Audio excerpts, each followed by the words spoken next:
On a chilly morning in Denver, Colorado, the city bus was overflowing with people wrapped in coats, clutching coffee cups, and scrolling through their phones.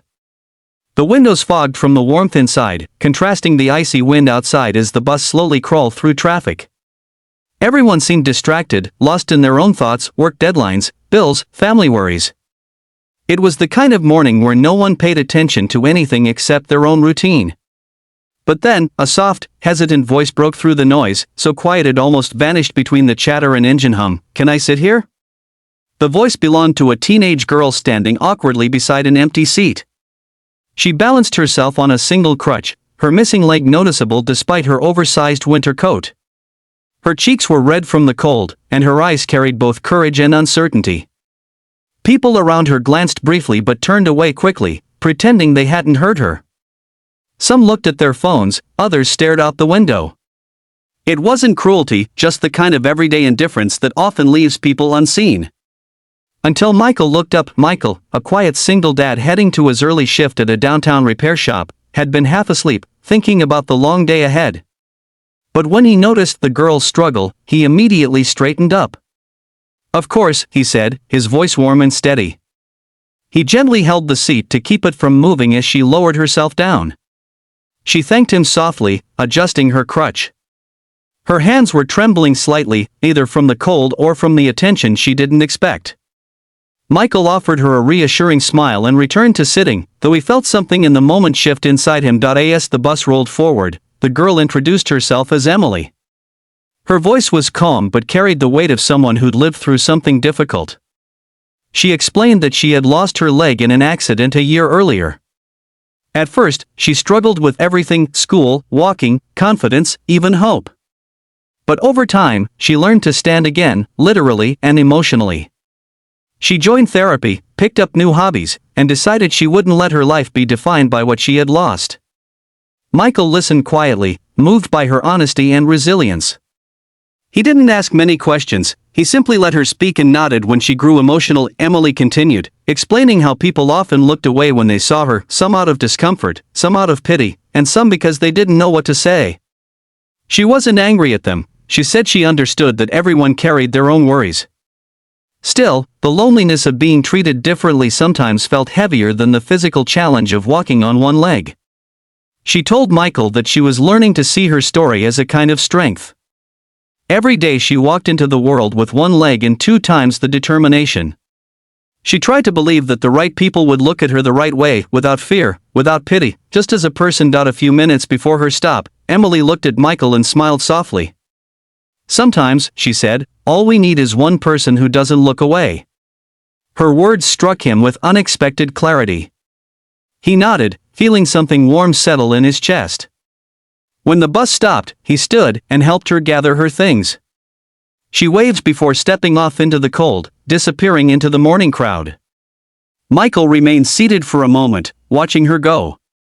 He didn't know it yet, but the brief encounter had planted a seed inside him, something about kindness, about paying attention, about second chances. When the bus resumed its journey, Michael leaned back and exhaled slowly. The world outside continued as usual: cars honking, snow melting on rooftops, office workers rushing across crosswalks. But something in his heart had shifted. Emily's courage lingered in his mind, reminding him that strength often comes from the places people overlook.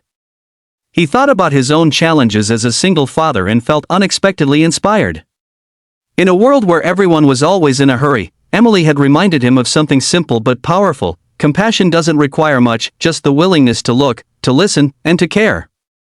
And that brief moment on the bus would stay with him for a long, long time. 4 days after the encounter on the Denver bus, Michael found himself far from the city, deep in the snowy mountains near Flagstaff, Arizona. He had planned a quiet weekend getaway with his daughter, hoping the change of scenery would give them both a chance to breathe. The mountains were blanketed in fresh snow, their silence calming and untouched. The air was sharp but refreshing. On the second morning, as the sun barely peeked over the treetops, Michael and his daughter set out for a short hike. They had no idea that the peaceful landscape was about to lead them into something unforgettable. As they walked through the pine trees dusted in white, Michael noticed something unusual near a fallen log, something that didn't belong to the quiet forest. When he stepped closer, he saw a small figure curled tightly, shivering violently. It was a young Apache boy, his clothes soaked and his face pale with hunger and cold. His breaths were shallow, his body frail. Michael knelt beside him and asked gently, "Hey, can you hear me?" The boy opened his eyes just slightly and whispered one word in a trembling voice, "Toma." Without hesitation, Michael removed his jacket and wrapped it around the child, lifting him carefully. His daughter watched with wide, worried eyes but followed close behind as they hurried back toward the cabin. The snow had grown heavier, and the wind cut sharply through the trees. The moment they reached the cabin, Michael started a fire, warmed blankets, and searched for any food the boy could tolerate. It didn't take long to realize that something serious had happened. This wasn't a child who had wandered off for a few hours. He had been out there long enough to be close to collapse. By the time evening arrived, the storm had intensified. Snowdrifts piled up against the door, making it impossible for Michael to drive down the mountain for help. He tried calling emergency services, but the storm had knocked out the signal. He had no choice but to care for Toma himself. Throughout the night, Michael monitored him, giving him sips of warm broth and keeping him wrapped in blankets by the fire. His daughter stayed close too, whispering little words of comfort even though she wasn't sure if he could hear her. The cabin, once just a temporary vacation spot, had turned into a shelter fighting against the storm outside. For 3 days, the storm raged without mercy. The wind howled against the windows, rattling them like restless spirits. But inside the cabin, something remarkable unfolded, a growing connection between Michael, his daughter, and the young boy they had rescued. Toma slowly regained strength, opening his eyes more fully, speaking a few words at a time. He never complained, never cried, simply held on with quiet resilience. Michael wondered who was out there searching for him, praying they were safe and still looking. As he sat by the fire each night, he thought about how two strangers could become part of a child's fight for survival. On the fourth morning, the world outside was transformed.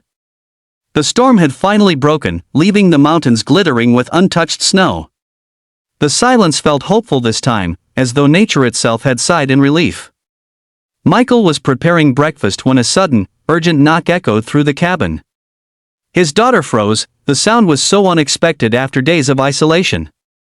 Michael opened the door cautiously, and standing there were 3 Apache women, their faces lined with exhaustion and fear, their clothes dusted with snow.